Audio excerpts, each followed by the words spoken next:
Tēnā tātou katoa, good evening. There's concern in the construction industry. Tradies will be forced out of business because of the government's revamp of Kāinga Ora. Newshub can reveal that construction of 3,000 consented homes is now under review, while a new board comes up with a plan to turn around the state housing provider. As business correspondent Simon Shepherd reports, that plan isn't due until November. It's the biggest home builder in New Zealand. Right now, Kāinga Ora has work underway on almost 5,300 homes.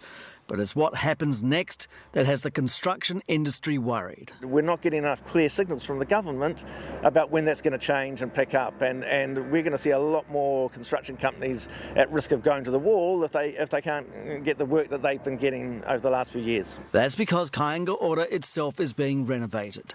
A review led by Sir Bill English said the board should be refreshed and a turnaround plan put in place. As a result, Newshub can reveal thousands of consented homes are in limbo. As at the end of May, 833 consented homes due to be built by July next year are being reviewed to see whether they are value for money. Another 2,168 consented homes due to be built after July next year have been paused. That means no contracts being signed on 3,000 homes. A blow when the construction industry is already reeling from the recession. In some ways, the indecision or the pause at Kāinga Ora is actually contributing to the recessionary effect on the construction sector. Housing Minister Chris Bishop has indicated private community housing providers could play a greater role, allocating $140 million in this year's budget.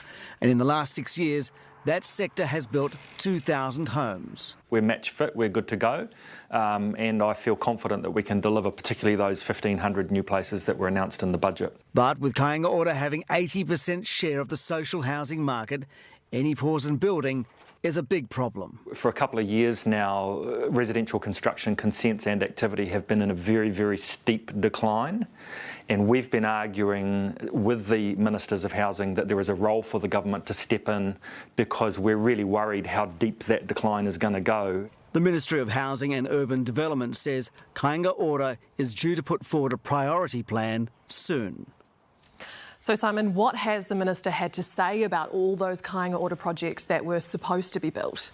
Right, well, in a statement this afternoon, Housing Minister Chris Bishop, he didn't address what will happen to those 3,000 consented homes that have yet to be built. Instead, he said that Kāinga Ora has certainty of funding right now to deliver what is already contracted and that he expects value for money. So there's no certainty over the 3,000 homes and no certainty of the pipeline of work for the construction industry. And it's also important to remember who needs these homes. So as of April this year, on the public housing register, there were 24,466 people and families, each waiting an average 218 days to get into a state house. Simon, ngā mihi.